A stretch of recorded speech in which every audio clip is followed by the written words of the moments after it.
Madame, Monsieur, bonjour. Bienvenue à votre rendez-vous économique hebdomadaire Gabon Eco. Gabon Eco qui se veut cette plateforme éducative et pédagogique pour vous permettre, n'est-ce pas, de mieux appréhender certains sujets d'ordre économique. Quand on dit certains sujets d'ordre économique, c'est des sujets qui devraient permettre même à une personne lambda à comprendre des sujets, n'est-ce pas, qui peuvent paraître barbares, qui peuvent paraître difficiles à comprendre. Nous recevons justement dans ce cadre des personnes en général qui enseignent ou des acteurs économiques pour vous permettre, n'est-ce pas, de maîtriser ces différents sujets. Aujourd'hui, nous allons parler, n'est-ce pas, des mécanismes de financement de l'économie, donc l'économie gabonaise à l'ère du CETRI qui, mieux que M. Orphée Mollet, qui est économiste en développement durable pour nous en parler, et M.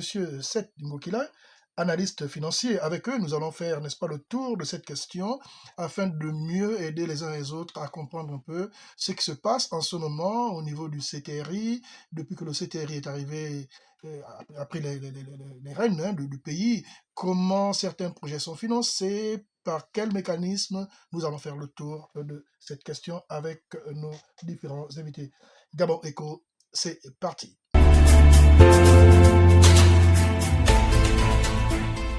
Madame, monsieur, encore une fois, bonjour, bienvenue à votre émission. Nous recevions ce jour, nous lisions monsieur Orphée Mollet, économiste dans le développement durable. Bonjour, monsieur Mollet.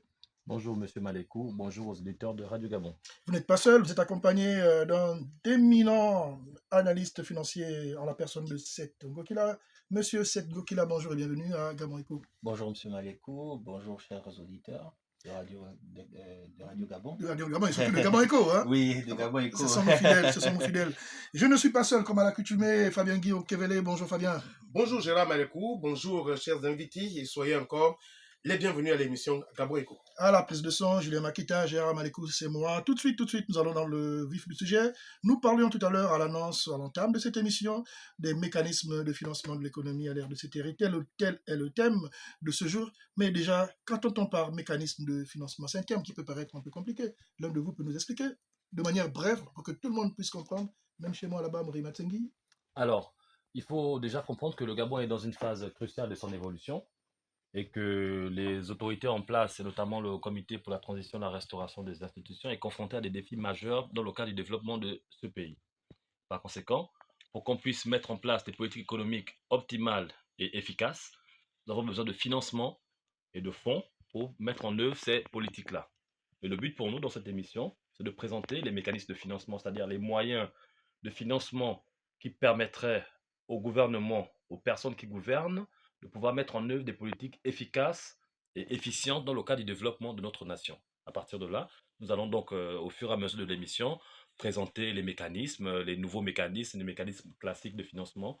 Et nous allons plus ou moins expliciter cela pour les populations gabonaises. Vous faites bien de donner cette explication parce que jusqu'il n'y a pas encore longtemps, notamment sur les réseaux sociaux aujourd'hui, qui ont opinion sur nous, on ne va pas avoir peur de le dire. On a écouté certains Gabonais dire ici et là, oui, mais le CTRI trouve cet argent où? Comment font-ils pour se financer tel ou tel projet alors que le Gabon est endetté? On ne va pas avoir peur de le dire non plus. Le CTRI a hérité vraiment d'une assiette vide, dû, n'est-ce pas, au pouvoir dessus. Monsieur Ngokila, justement, quel type de mécanisme de financement existe concrètement? Pouvez-vous nous en citer quelques-uns? Oui, concrètement, comme les mécanismes de financement élémentaires, il existe les investissements publics, les partenariats publics-privés qu'on appelle les PPP, le recours au marché financier international avec un marché boursier, qui doit normalement être plus dynamique Absolument, parce avec que le temps. c'est encore un domaine un peu qui est qui paraît très barbare et méconnu du grand public quand on parle de marché boursier. Oui, oui, Voilà. parce qu'il doit vraiment devenir plus dynamique. Et après ces mécanismes, normalement, nous pouvons proposer de nouveaux mécanismes qui pourront aider à l'économie, qui pourront aider l'économie à avoir encore une certaine d'autres moyens de financement. Donc déjà, nous avons le capital risque. Le capital risque qui existe, qui a vraiment réussi aux États-Unis. Donc, ce sont des investisseurs qui investissent sur des projets de jeunes entrepreneurs. On a vu le cas de la Silicon Valley, où il y a eu une injection massive de capitaux risques par des investisseurs sur des jeunes entrepreneurs en technologie.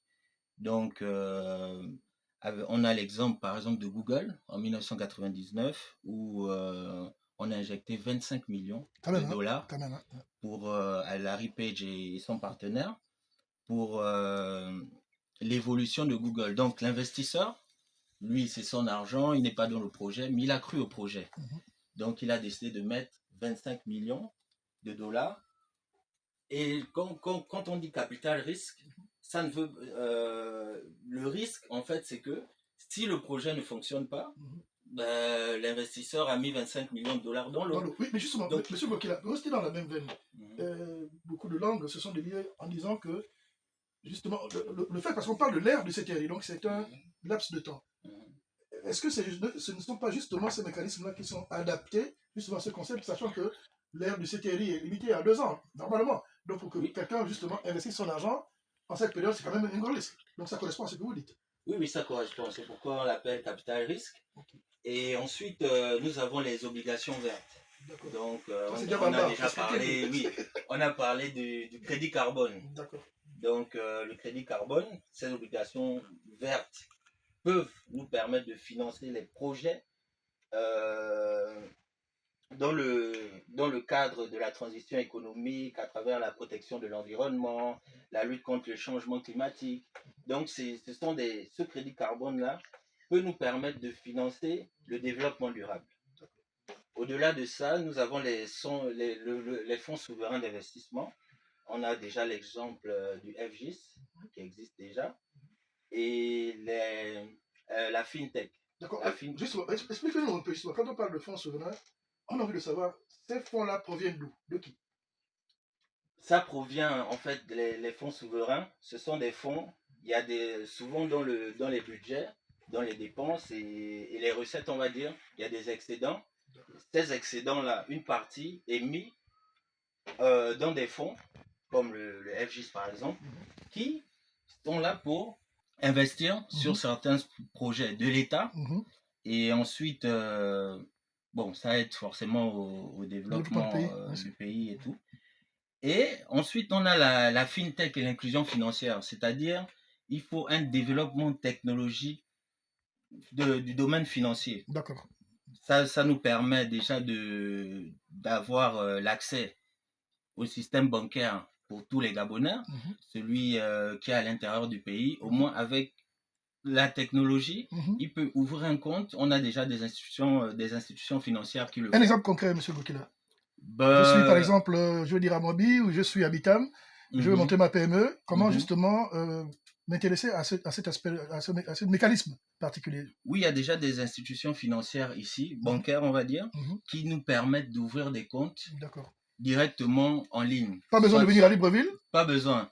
On scanne les documents. Bon, s'il y a un scanner, bien sûr, ou bien on peut filmer les documents, les inclure dans le logiciel, ouvrir son compte et même faire un dépôt à travers Mobile Money, donc Cartel ou Move Money et tout. Et ça permet déjà d'avoir une culture financière et bancaire pour tous les Gabonais. Parce que justement, il a souvent été reproché à l'État, notamment de trop de barrières, les lourdeurs administratives, notamment pour ouvrir une entreprise ou un petit commerce, même de quartier, Fabien. Pour mieux comprendre ces mécanismes-là et pour la compréhension de nos auditeurs, comment l'investissement public finance l'économie d'un pays? Alors, c'est le rôle de l'État de pouvoir financer les secteurs qui n'ont pas de rentabilité à court terme. L'État, via les dépenses publiques, via la relance économique, peut influencer l'économie et créer le processus de ce qu'on appelle le processus de création monétaire qui va permettre de stimuler l'économie, donc qui va avoir un effet multiplicateur. Donc la commande publique va stimuler des PME locales, des PME nationales qui vont pouvoir être optimisées à tous les niveaux. Donc, par le biais de recettes publiques, par la captation des impôts et des taxes, et par le fait que l'État dispose de divers moyens pour pouvoir renflouer ses caisses, cet argent-là doit être mis à disposition pour optimiser le capital public afin de créer des infrastructures et un système économique qui permet d'être optimal pour les investisseurs. Inclusif, vous l'avez dit. Inclusif et optimal pour les gros investisseurs et surtout pour les ménages et les petits investisseurs qui pourront trouver un terrain adéquat pour pouvoir s'épanouir. D'accord. Quels sont donc, par exemple, les exemples? On a cité parmi ces mécanismes-là le partenariat public-privé dans le financement de l'économie gabonaise, par exemple. Dans la même veine, justement, dans le cadre de PP, justement, alors comment moi, artisan, je puisse avoir ma part de guerre? On va parler comme un quartier. Très bien. Alors, vous avez, on va prendre un projet simple, hein, le Mhm. projet PIS, par exemple, le projet PIEPAL. PayPal, Ouais. ouais. Voilà, le projet d'investissement dans le secteur de l'éducation. Mhm. C'est un partenariat public-privé entre l'AFD et l'État gabonais, dans lequel les deux parties s'engagent à construire un nombre défini d'établissements scolaires. D'accord. À partir de là, les parties s'engagent en prenant des engagements, hein, j'ai envie de dire, Mhm. et surtout à les respecter. Mhm. L'État gabonais met une part, Mhm. la partie, l'AFD met une autre part, Mhm. et les deux trouvent des entreprises nationales et locales qui permettent des PME nationales, hein, Mhm. qui vont pouvoir construire ces établissements Mhm. scolaires-là. Mhm. Maintenant, on dit en économie, lorsque le secteur du bâtiment est en effervescence, ça veut dire que l'économie fonctionne bien. Et je pense que tous les Gabonais pourront remarquer que notre capitale, notre pays tout entier est en chantier Absolument. global, et à partir de là, ça va générer un effet multiplicateur. Mhm. Le fait que la commande publique puisse être accrue Mhm. va augmenter par exemple les performances de la CIMAF, Mhm. puisqu'on aura un peu plus de besoins en ciment. Mhm. Ça va augmenter les performances des personnes qui travaillent dans le secteur du bâtiment, des entreprises qui ont bâti plus, pour ne pas faire de publicité. Mhm. Mais dans tous les cas, la commande publique va donc stimuler Mhm. les PME locales à être plus, avoir plus de marché, avoir plus de performances économiques, et ça permettra donc à recruter plus de monde. Il y aura plus de travailleurs directs ou indirects, permanents ou ponctuels, qui vont permettre de travailler dans ce genre de secteur-là, qui vont pouvoir travailler dans ce secteur pour pouvoir optimiser l'économie. Et toute cette demande publique, cette commande publique de l'État va donc avoir un effet multiplicateur décuplé qui va permettre à tous les agents économiques, à tous les ménages, à tous les secteurs de pouvoir participer de cet effet multiplicateur-là. Oui, on parle également du marché financier, donc la bourse.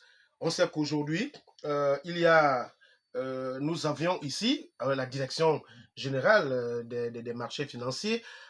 À ce niveau, que peut-on retenir du marché financier gabonais pour justement financer notre économie? Alors, deux choses l'une. Le Gabon avait justement la particularité d'accueillir la bourse des valeurs mobilières d'Afrique centrale il y a quelques années, qui était transférée au niveau du Cameroun. Nous avons notamment le siège et la présidence de la commission de surveillance des marchés financiers à Libreville, notamment au niveau du monde de cristal. Alors, notre État est l'un des meilleurs élèves de la CEMAC en termes d'utilisation des marchés financiers, notamment dans le cadre de ces emprunts obligataires. Nous avons à peu près, depuis ces dernières années, plus de 500 milliards d'emprunts obligataires dont nous avons consentis, et ça a toujours été des réussites totales. Maintenant, il faudrait que les ménages gabonais, les opérateurs économiques gabonais, les Gabonais, puissent faire fructifier leur épargne en achetant les obligations et les bons du trésor gabonais pour pouvoir être eux-mêmes les acteurs évidents du développement de leur pays. Comment, justement, monsieur Alors, Sangoulé? je vais prendre un exemple simple. J'ai monsieur Malekou qui a plus de 40 millions dans son compte bancaire, qui s'apprête à aller en retraite, mais qui aimerait faire fructifier cet argent pour pouvoir financer les études de sa fille dans 10 ans, par exemple. Monsieur Malekou va voir son gestionnaire financier de BGFI, de BICIG, tout ce que vous voulez, pour pouvoir faire un placement, donc acheter des actions et des obligations, enfin acheter surtout des obligations d'État public gabonais, et être rémunéré à hauteur des intérêts et participer au développement de ce pays. Par conséquent, nous, en tant que Gabonais, en tant que personnes de la CEMAC, nous pouvons donc participer au développement de nos États en donnant nos économies, notre épargne, en faisant fructifier notre épargne dans le secteur financier via notre banque. Je crois que BGFI Bourse est souvent l'un des grands acteurs de la financiarisation de l'économie au niveau de la CEMAC. Par conséquent, il suffit de s'informer auprès de son gestionnaire bancaire pour pouvoir mettre à disposition des fonds nécessaires. Donc, les agents en capacité de financement vont mettre leur argent dans les obligations ou dans des programmes qui sont assez intéressants pour pouvoir mettre à disposition aux agents en besoin de financement. Et à partir de là, ça va pouvoir permettre de fructifier l'économie et de développer des secteurs qui ne sont pas si développés que ça. Peut-être expliquer à nos auditeurs la différence entre une action et une obligation. Alors, une action, c'est le fait de détenir une part d'une entreprise. D'accord. Et une action, elle est évolutive. Une action peut évoluer à la baisse comme à la hausse. Chaque jour, nous voyons par exemple dans les journaux nous voyons l'évolution des actions d'une entreprise qui peut évoluer à la hausse comme à la baisse en fonction de l'offre et la demande de cette action-là. Alors Les actions sont volatiles. elles sont Oui, volatiles, elles sont effectivement. volatiles. Alors qu'une obligation, c'est une part de dette qu'un agent économique achète à un autre agent économique qui peut être très souvent l'État, et c'est une part fixe sur laquelle nous allons percevoir des intérêts, et à la fin du temps réglementaire signé dans la convention, nous allons pouvoir récupérer notre capital. Dans les deux cas, ce sont des investissements productifs qui permettent d'optimiser et de fructifier le secteur économique et notamment les entreprises. Vous, en tant qu'expert, qu'est-ce qui est mieux pour le cas du CTRI en cette ère assez limitée, hein, parce on a dit que la situation c'était 2 ans, et que malheureusement les Gabonais ont faim, les Gabonais ont soif. Alors, vous, en tant que technicien, quel conseil, vous serez par exemple le ministre de la Relance, quel conseil donnerez-vous au chef de l'État, au chef du gouvernement? Bon, le conseil déjà était de aller sur les nouveaux mécanismes, Oui. même si la transition dure que 2 ans, mais ça peut permettre déjà de s'axer sur certains mécanismes, les nouveaux, on va dire des mécanismes innovateurs. Donc, par exemple, par rapport à la digitalisation de l'économie, c'est-à-dire vraiment axer le Gabon digital, le projet Gabon digital. Il faut vraiment mettre un point d'ordre dessus, parce que aujourd'hui, des pays comme le Kenya, ils ont tout un hub technologique où chaque jour, environ 30, 40 applications sortent de là-bas et qui sont des fers de lance de l'économie kenyane en Afrique. Ils ont les meilleurs prix même, parce que les applications, la technologie, c'est le nouveau fer de lance en dehors des... comment dire? En matière de développement. Oui, en matière de développement, ce sont les nouveaux fers de lance. On a vu, comme j'ai dit tout à l'heure, la Silicon Valley, comment ça évolue aujourd'hui aux États-Unis. Même un entrepreneur de la Silicon Valley peut financer la campagne d'un président. Absolument. Donc, on voit ce genre de choses. Aujourd'hui, quand on parle de fintech, on voit beaucoup plus dans le domaine des crypto-monnaies, alors que nous ne sommes pas encore au fait de ce système monétaire. Alors, le Gabon a une particularité, c'est que le deuxième secteur de l'économie, en dehors des matières premières, c'est le secteur du numérique. Oui. Lorsqu'on enlève le bois, le pétrole, le manganèse, le secteur le plus en forme, on va dire, dans l'économie gabonaise, c'est le secteur du numérique et des services surtout. Expliquez-nous. Alors, le secteur du numérique pesait 300 milliards à quelques années dans l'économie gabonaise, juste derrière le secteur des matières premières. C'est un vecteur extraordinaire de développement. Deuxième atout, nous avons une population très jeune et hyper connectée, urbanisée. Donc, une population qui a déjà l'habitude d'utiliser des services numériques. Je crois que quasiment tous les jeunes Gabonais aujourd'hui ont des smartphones et ont l'habitude d'utiliser, que ce soit du mobile money, que ce soit Move Money ou Airtel Money. Donc, avec cette jeunesse hyper connectée et urbanisée et ce degré d'efficacité numérique au niveau du Gabon, nous pouvons mettre en place des mécanismes qui permettraient de stimuler les populations dans le cadre de la fintech, par exemple.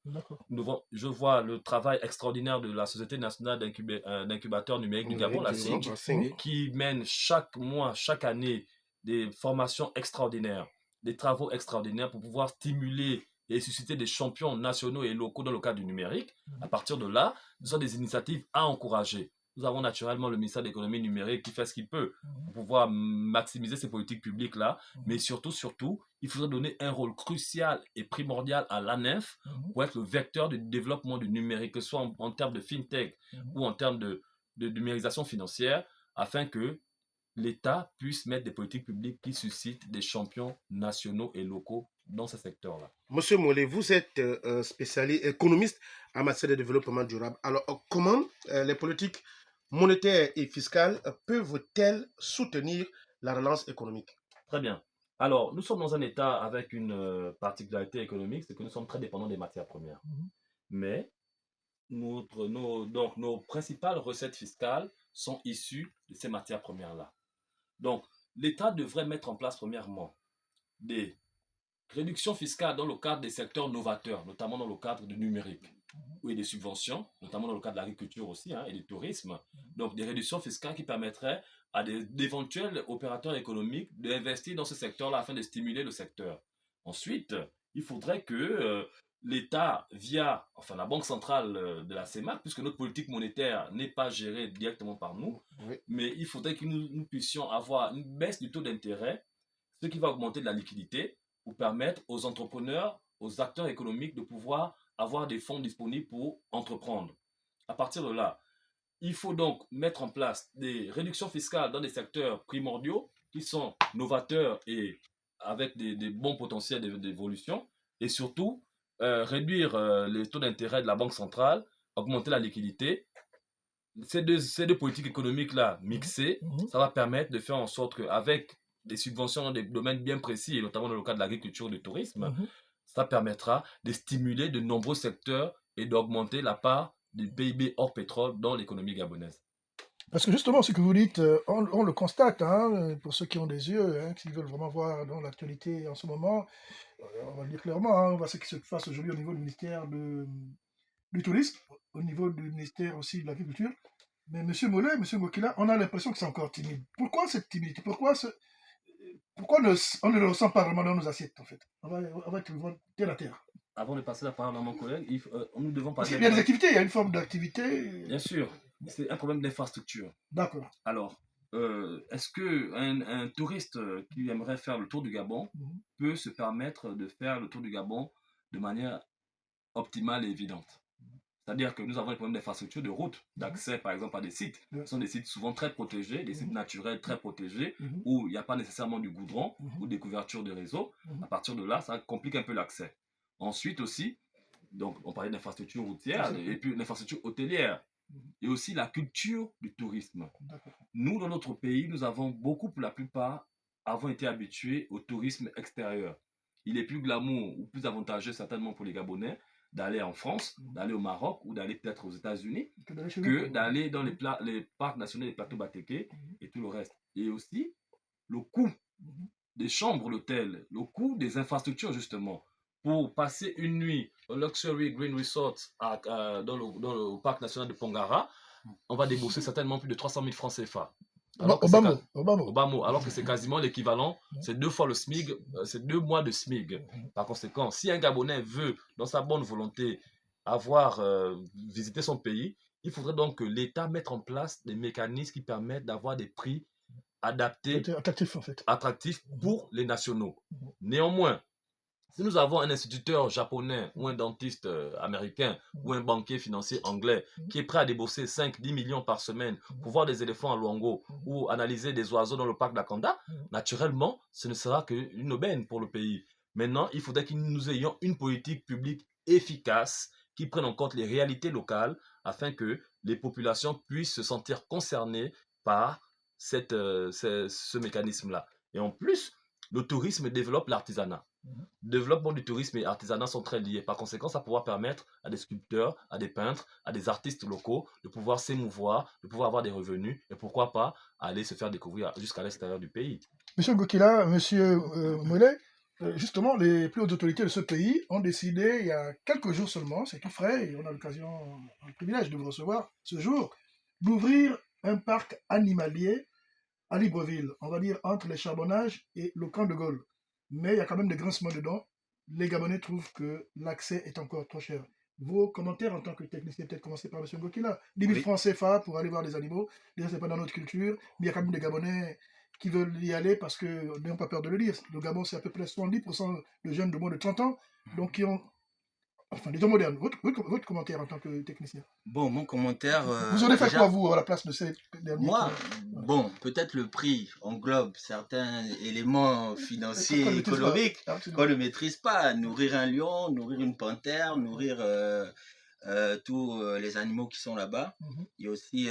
Donc, il y a tous ces éléments, on va dire, endogènes, qui se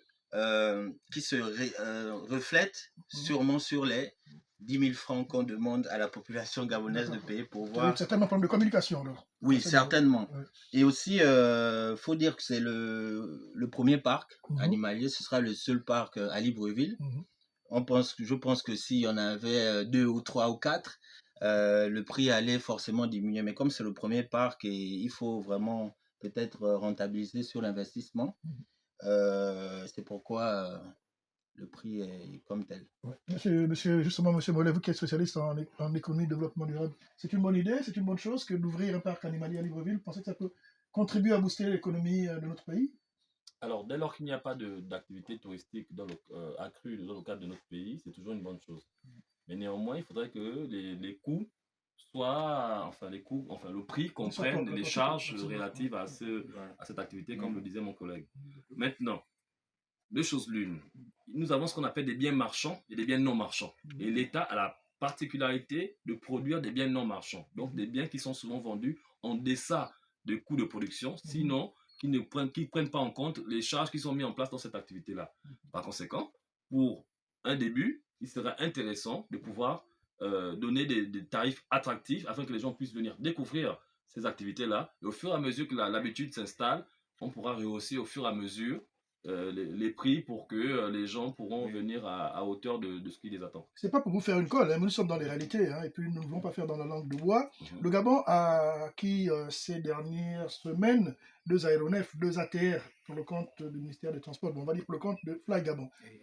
À ce niveau encore, les tarifs semblent vraiment, vraiment hors de portée. Le commentaire des techniciens que vous êtes. Alors, il faudra revoir sur les charges relatives à l'entreprise, mais qui concernent l'État. D'accord. Si l'État veut avoir des leviers d'action dans ce genre d'entreprise, il faudrait peut-être voir les subventions au carburant ou les taxes relatives à l'aviation civile qui pèsent sur le billet. À partir de là, on devra mener une politique publique efficace qui permette de prendre en compte les réalités et surtout de soutenir l'entreprise afin qu'elle ne tombe pas du fait d'une mauvaise gestion financière ou encore de mauvaise gestion administrative. Donc, que l'État prenne en compte les revendications et les aspirations des populations, puisque nous sommes un pays avec un taux de bitume, de route bitumée très bas. À partir de là, les gens ont beaucoup plus l'habitude de prendre l'avion que de prendre la voiture. Il y avait un problème d'aéroport il y a quelques temps. Les aéroports ont été réhabilités. Le marché, l'offre et la demande de marché va permettre, la demande est tellement grande en termes de places d'avion que le prix est forcément obligé d'être élevé. Puisque l'offre n'arrive pas à soutenir les prix, la demande, et qu'il n'y a pas de concurrence accrue. Par conséquent, l'entreprise en situation de monopole et price maker, par conséquent, elle peut se permettre de fixer ses prix. Il y aura toujours des gens qui vont venir le prendre. Maintenant, si on veut se mettre dans le cadre des politiques publiques, des prix attractifs pour toutes les populations gabonaises, là, il faudra revoir de manière un peu plus élaborée pour pouvoir fixer des prix qui correspondent à toutes les populations. Mais il faut rassurer aux populations que la volonté des populations est souvent heurtée à la réalité économique. Par conséquent, il y a des éléments que même en tant que politique, on ne peut pas mettre en place parce que ça ne pourrait pas rendre le modèle viable. Donc, il faudrait vraiment être parcimonieux et être compréhensif dans certains cas. Et certainement communiquer aussi. La relance de l'économie gabonaise passe par le soutien des politiques monétaires et fiscales. Et quels sont les risques associés à un endettement accru en période de relance économique? Très bien. Alors, le mécanisme d'endettement, le problème de la dette au Gabon a été plus ou moins quelque chose d'assez fondamental il y a quelques semaines encore.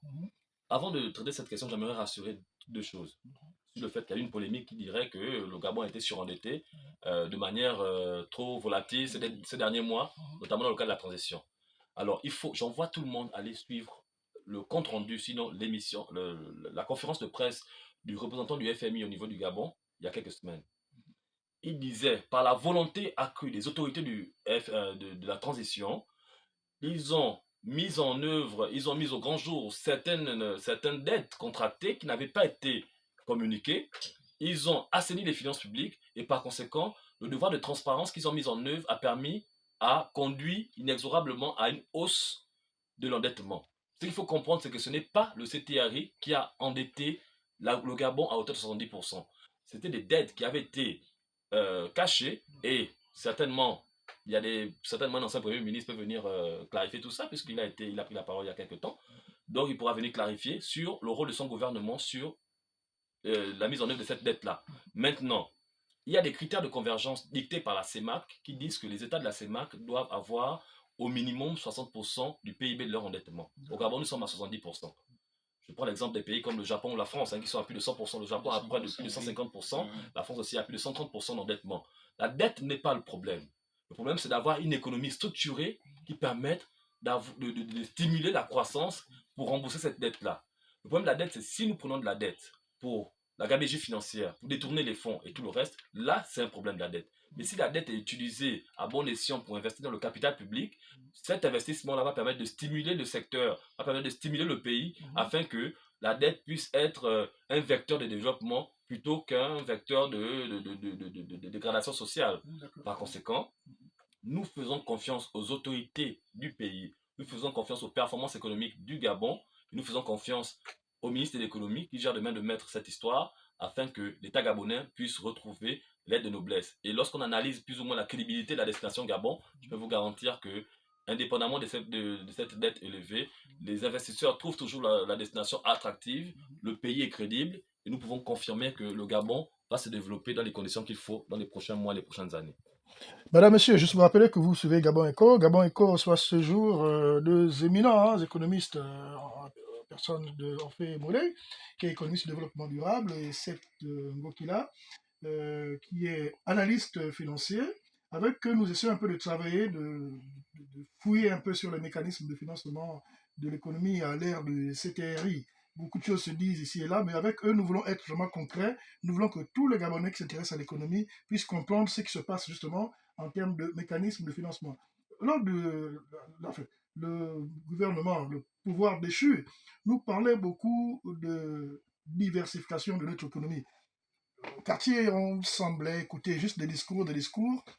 Quelle différence faites-vous aujourd'hui entre ce discours politique du pouvoir déchu et le discours actuel du CTRI en termes de diversification économique? Quelle différence, M. Moukila, peut-on faire concrètement, sans Bon, manque de mots? dans la diversification Et qu'attend-on dite par l'ancien régime, d'abord par diversification économique, c'est essayer de s'écarter Mhm. de la dépendance au pétrole. par exemple? D'accord.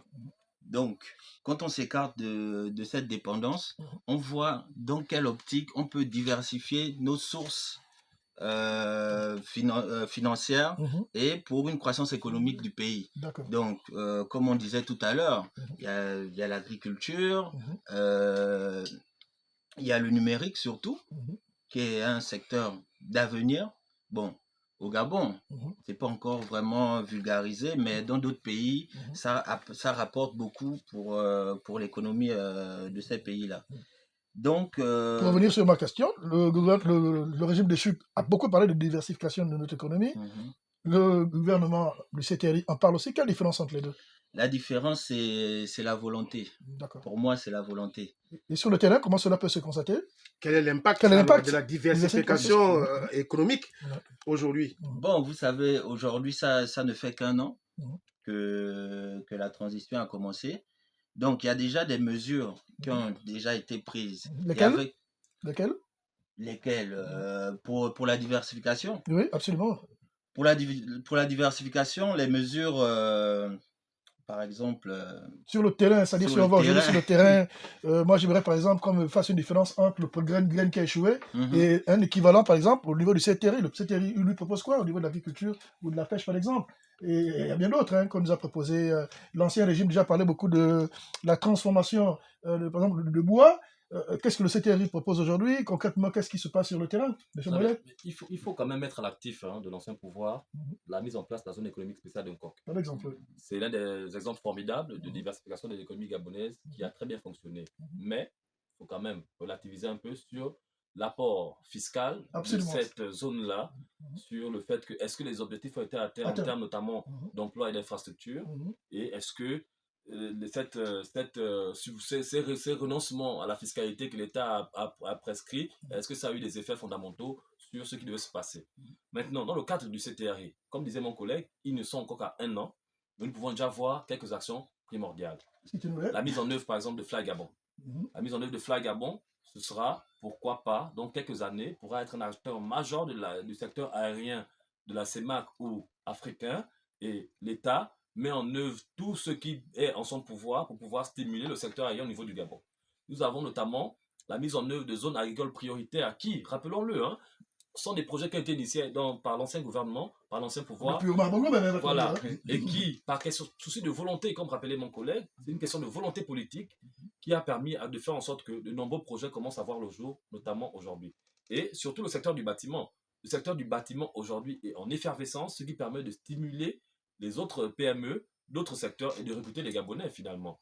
Et aujourd'hui, nous allons au fur et à mesure voir avec notamment l'investissement dans le secteur énergétique, l'État gabonais, le CTRI met en place des mécanismes qui permettront de stimuler l'économie dans quelques mois, dans quelques années.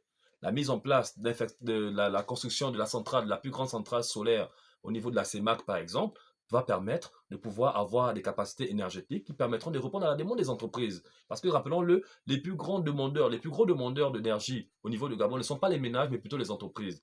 Pour mettre en place une activité économique comme la zone économique spéciale de Coq, vous allez remarquer que la centrale thermique d'Ovendo n'y est pas pour rien. Vous allez remarquer que la mise en place de certainement des programmes de postes de tension, haute tension au niveau de la SEG dans la zone de Coq ne sont pas pour rien. Par conséquent, l'État est donc en train de mettre en place plusieurs mécanismes, notamment dans le secteur bois aussi. On va revoir les contrats avec les entreprises qui sont dans la zone économique spéciale de Coq, mais aussi stimuler des champions nationaux. Mais nous pouvons garantir que dans le secteur du BTP, tourisme, agriculture et notamment l'aviation civile, nous avons des performances qui vont être porteurs et évidentes dans quelques mois au niveau du Gabon. Mais nous rappelons à la population gabonaise d'être patient, de jouer leur rôle, de pouvoir être attentifs aux évolutions de leur pays. Je n'aime pas trop prendre cet exemple, mais il y a eu le gel d'embauche au niveau de la fonction publique. Bon, on supposait que c'était pour favoriser, pour stimuler, n'est-ce pas, l'auto-emploi. Mais aujourd'hui, avec le CTRI, c'est quand même près de 2000 postes budgétaires qui ont été, j'allais dire, créés. Ces postes budgétaires-là, quelle est cette magie? Quelle est cette magie? On est dans le même pays, là. Je vais vous dire un secret polichinelle. Il y a eu plus de 150 000 demandeurs d'emploi au niveau de la fonction publique. Le président l'a rappelé il y a quelques semaines. Absolument, absolument. Maintenant, il ne faudrait pas qu'on fasse dans la démagogie. L'État ne peut pas être le garant du recrutement de tous ces jeunes Gabonais-là. L'État a mis en place 18 000 postes budgétaires depuis l'arrivée du CTRI par la titularisation de certaines personnes. Voilà, ils ont régularisé des situations administratives de dizaines de milliers de Gabonais et des recrutements de plusieurs centaines de jeunes Gabonais. Le président, dans son élan volontariste, a donné 50 millions à des jeunes Gabonais, la Fédération gabonaise des chômeurs, pour pouvoir stimuler des projets. Encore que, il faudrait que cet argent ne serve pas à aller doter les petites amies ou aller financer des petites constructions par-ci par-là, mais qui puisse être vraiment vecteur de petites de PME, d'entreprises, d'auto-entrepreneuriat de la part de ces jeunes-là pour stimuler et leur permettre d'être des gens qui soient développés dans la société. Maintenant, c'est au secteur privé de recruter des Gabonais. Ce n'est pas l'État. Il faudrait que l'État mette en place des mécanismes qui permettent de stimuler le secteur privé, donc peut-être par des incitations fiscales. Monsieur Mollet, justement, je voulais en arriver là. Je voulais en arriver parce que le régime dessus a eu tous ces projets dont vous parlez. Aujourd'hui, sous le CTRI, on parle de nombreuses boutiques, on parle d'un Gabonais taxi, ça se voit avec, on ne va pas citer la marque, hein, ces taxis, on les voit circuler dans Libreville, et un certain nombre de projets. Mais qu'est-ce qui garantit que cette fois-ci sera la bonne? Ben écoutez, nous avons les militaires au pouvoir. Et nous, en tant que civils, par exemple, nous sommes un peu plus ou moins influencés par la gestion des militaires. Le fait de savoir qu'un chef de service au ministère de l'économie, un directeur à l'agriculture ou un DG aux mines ne va plus se permettre de certaines prérogatives en dehors de la loi qu'il y avait souvent sous l'ancien régime. Le fait qu'il y ait des militaires permettre de dissuader les personnes, et aussi la loi et les sanctions doivent être évidentes. Nous avons vu de nombreuses personnes jugées et condamnées dans le cadre de malversations financières, dans le cadre de détournement de fonds. Et ça permet de donner des exemples à des futurs cadres, à des jeunes cadres que nous sommes finalement, à ne pas suivre la même logique. À partir de là, dès que le cadre législatif est là et qu'il y a des sanctions évidentes, je pense que la gabegie financière et le détournement de fonds vont stopper. Mais il faut rappeler que les militaires au pouvoir, c'est une toute autre organisation. Et ça, naturellement, influence les personnes qui sont les autorités civiles, qui sont au pouvoir aussi. Donc, par conséquent, chacun doit faire en sorte de faire le bon choix, de mener la bonne politique pour l'intérêt général et pour le service de tous les Gabonais. Gabon Éco a le privilège de vous recevoir aujourd'hui pour connaître l'actualité, Fabien, si tu permets. La SEG, épinglée par un bicéphalisme notoire, constaté justement par le CTRI, dans la découverte de certains logiciels parallèles. Donc, on va parler en français facile, Avec Sigma. avec Sigma et tout le reste. Donc, une quarantaine de cadres de la SEG épinglés pour avoir escroqué la SEG à hauteur de 50 milliards l'année. Le commentaire des techniciens que vous êtes. Bon, Parce que c'est concret, hein. Là on très n'est pas bien. dans les... Oui, Voilà. il faudrait laisser l'enquête se mener et avoir les Mais conclusions. monsieur Bollet, la preuve existe déjà, hein, qu'il y avait Oui. des circuits parallèles, hein, c'est-à-dire que Mais vous payez écoutez, votre DAN, ça ne va pas à la SEG, ça va Ça dans la va, caisse ça va. d'un individu. Bon, moi j'ai travaillé à la SEG avec la petite histoire. J'étais stagiaire à la SEG il y a quelques années. Je peux vous garantir que nous n'avons jamais eu vent de ce genre de pratique. Ça veut dire que certainement c'était fait à un haut niveau. Mais si c'est avéré, il faudrait naturellement que les gens soient sanctionnés et qu'ils puissent surtout rembourser l'argent.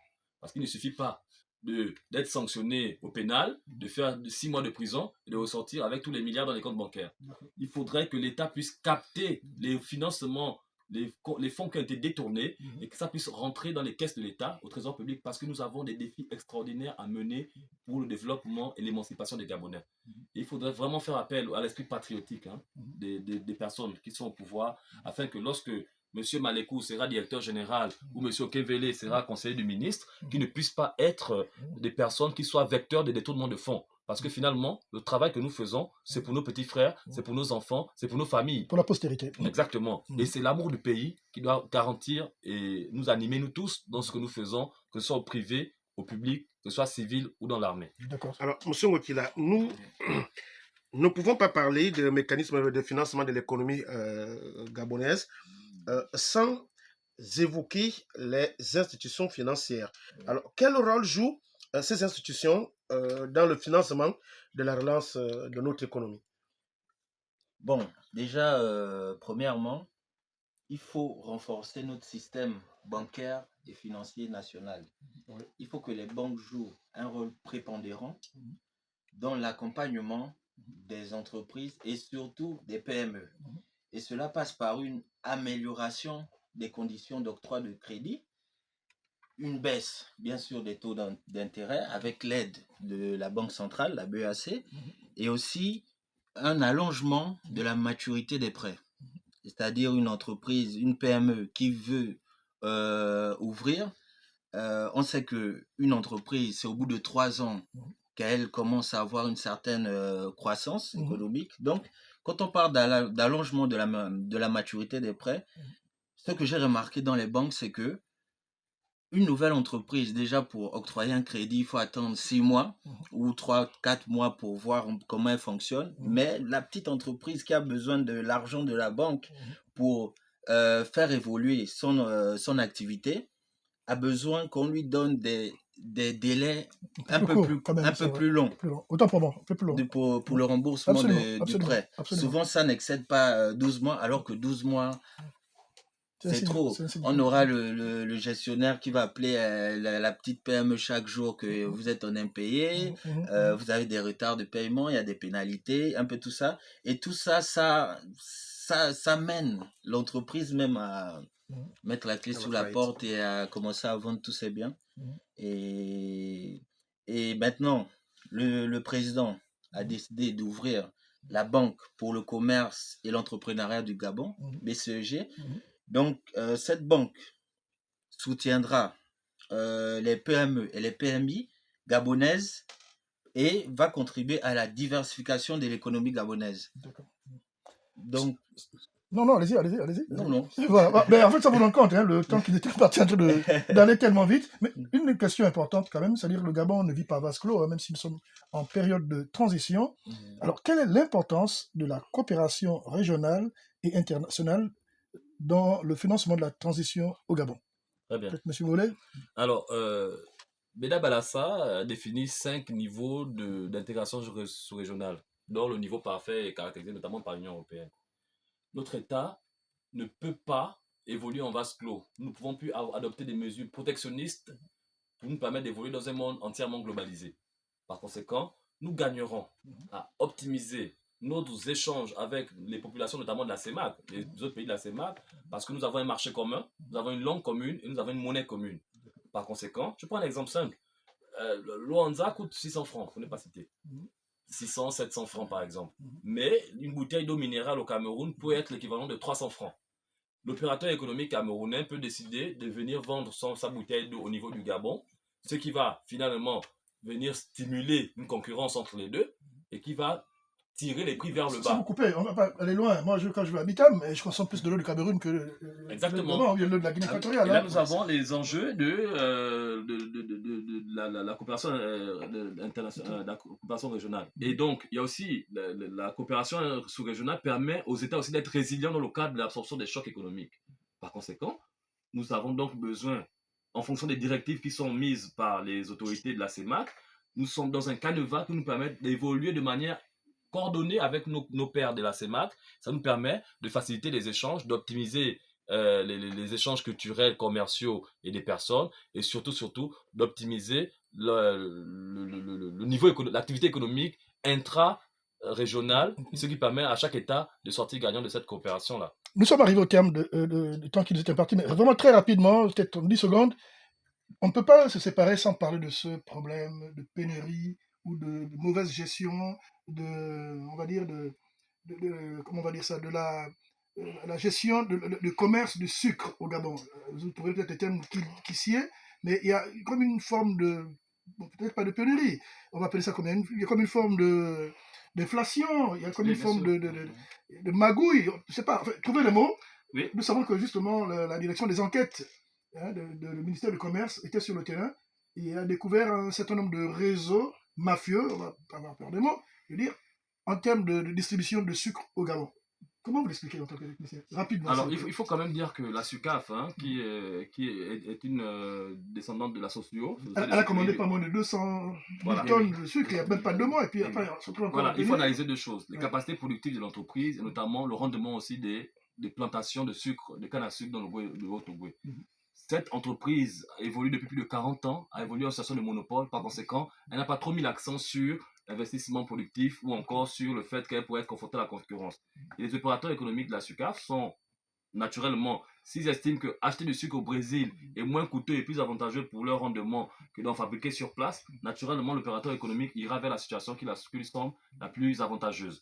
Maintenant, l'État a repris, je crois, les parts de marché de la Socio. Il faudrait maintenant que l'État restructure l'entreprise. Peut-être la liquide, la restructure et pouvoir mettre en place des mécanismes qui permettent d'en créer un mastodonte. Parce que notre pays avait la particularité d'être en situation de monopole dans le cadre de la production de sucre. Aujourd'hui, nous en importons un peu. Il faudrait donc redéfinir la stratégie. Les investisseurs privés sont partis. L'État est actionnaire majoritaire. Par conséquent, donner aux Gabonais l'expertise de changer les choses. Il y a des jeunes Gabonais, et pour ce cas spécifique de la SUCAF, nous avons des informations primordiales des jeunes du Haut-Ogooué qui peuvent apporter des solutions évidentes à ce problème-là. Arrêtons d'aller voir des cabinets spécialisés internationaux. Il y a des gens qui ont travaillé dans l'entreprise, qui peuvent avoir des mécanismes, qui peuvent donner des solutions. Qui connaissent les réalités locales, quoi, en fait. Voilà, qui connaissent les réalités locales et qui peuvent donner des solutions pertinentes dans le cadre de la restructuration de l'entreprise. Mais naturellement, les choix économiques des entreprises sont souvent confrontés aux envies des populations qui ne sont pas souvent convergents. Par conséquent, il faut analyser tout ça. Alors, comme je le disais tantôt, nous sommes arrivés au terme de notre émission. Non pas que nous ayons épuisé toutes les questions, mais bon, il y a la pédagogie, il y a les formes de l'émission. Peut-être allons-nous développer d'autres aspects liés au mécanisme de financement, notamment dans le cadre de l'ère du CTRI, mais nous pensons quand même avoir essayé d'éclairer l'opinion sur ces aspects importants, parce que beaucoup de choses se disent ici et là, et des fois on dit de tout et de n'importe quoi. Merci à nos invités, M. Ngokila, analyste financier, M. Orphée Moulé, qui est déjà quelqu'un de la maison, qui est lui économique de développement, spécialiste du développement durable. Merci Fabien, merci à vos fidèles de Gabon Eco. Merci aussi à nos amis du digital. Soyez toujours fidèles, on a besoin de vous pour travailler, pour avancer et pour éclairer les Gabonais sur les questions économiques. À très bientôt.